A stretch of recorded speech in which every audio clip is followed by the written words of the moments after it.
Hey, what's happening, everybody? This is Swish, and I'm here today to tell you that the Charlotte Hornets snapped.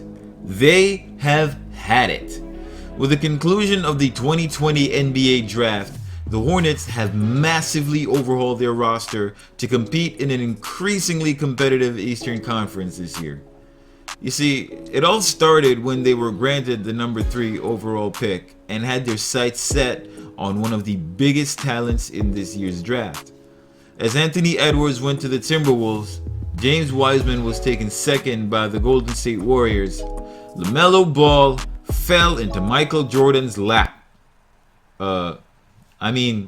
The Hornets drafted their point guard of the future in LaMelo Ball. For those of you who haven't heard about LaMelo Ball, you are clearly watching this video from some remote location deep beneath the nether regions of Siberia.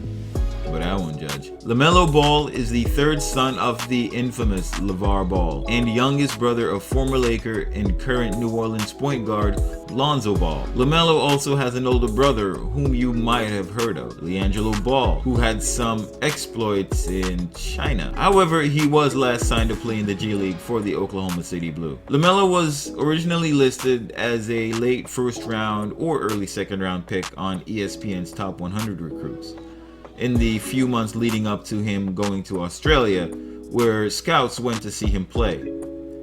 In his preseason debut versus the Perth Wildcats, LaMelo faced off against the 6-time Defensive Player of the Year in the NBL, Damian Martin. Martin himself admitted to not going easy on LaMelo. Despite this fact, LaMelo still filled up the stat sheet, knocking down 4 of 6 threes, ending the night with 19 points, 13 rebounds, and 7 assists. He immediately jumped so far up the rankings, he nearly went off the charts.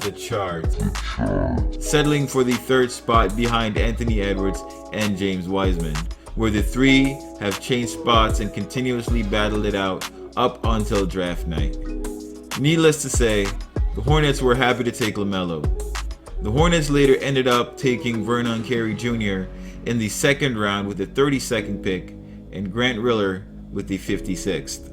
With their franchise point guard in hand, Charlotte looked to make some serious moves, letting everyone know that they mean business. The Charlotte Hornets landed a haymaker when they signed free agent Gordon Hayward, essentially snatching him from the arms of the Boston Celtics, whom wanted to sign the playmaking forward on the cheap. Not so, says the Charlotte Hornets, as Hayward signed a massive contract worth $120 million for the next 4 years. $120 million. That's a 1, 2, and 7 zeros. That is nothing to sneeze at. This is the biggest free agent that the Hornets have signed in recent memory. While it does seem like a lot, being a small market, the Charlotte Hornets have to pay to play. However, with the recent drafting of LaMelo Ball, the Hornets will not squander their chances with a franchise-altering point guard and will build around their star player. Of course, it also helps that LaMelo is bringing his own market to the Hornets, like 5.7 million followers, worldwide recognition, and the ability to put people in the seats. The LaMelo faithful will be stocking up on all his merchandise, so expect the Hornets to capitalize. Now for a little background on Gordon Hayward. Hayward first made a name for himself with the Utah Jazz,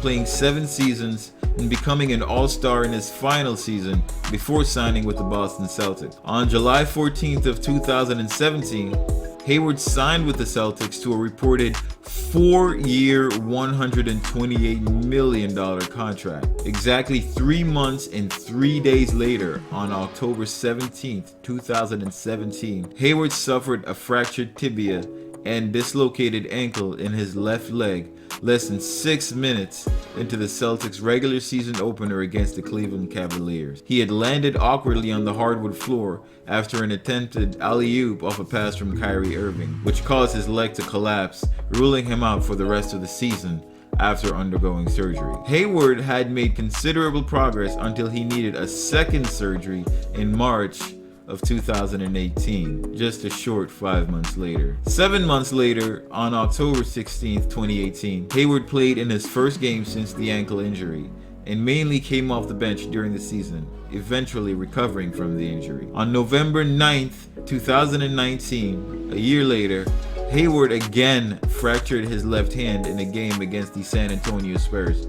However, he was only out for a month and returned on December 9th of the same year. Despite his spate of injuries, Hayward is still a very talented player that can contribute significantly to a roster this year. He had a season high of 39 points back in November 29th after coming back from his broken tibia, so it's safe to say he can still perform at a high level given the opportunity. Gordon Hayward played 52 games last year, averaging 18 points, 7 rebounds, and 4 assists for the Boston Celtics last year. This is while sharing the floor with Jason Tatum, Jaylen Brown, and Kemba Walker, a former Hornet. Don't forget, all 3 of those players, Tatum, Brown, and Walker, were averaging over 20 points a game.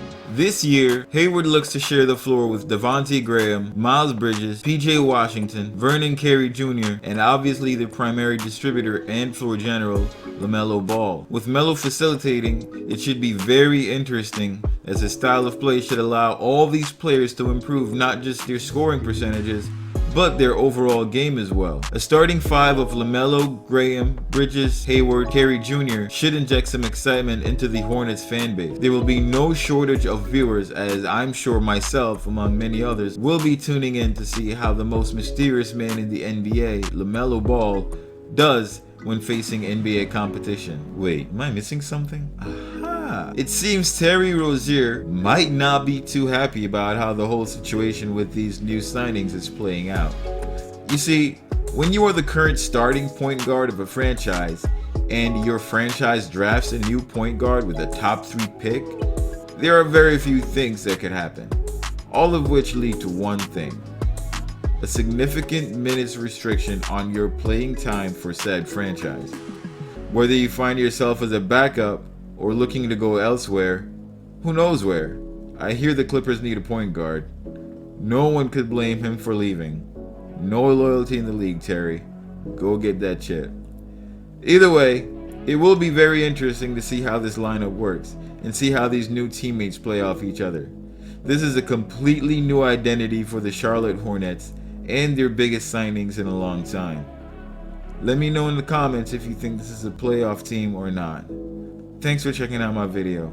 Please like and subscribe. Till next time. Swish. A block so hard, sweetie get served. Call me Lonzo Ball, bitches get swerved. Usually I don't get down with these girls, but tonight it's on my mind, so I might eat these words. I just wanna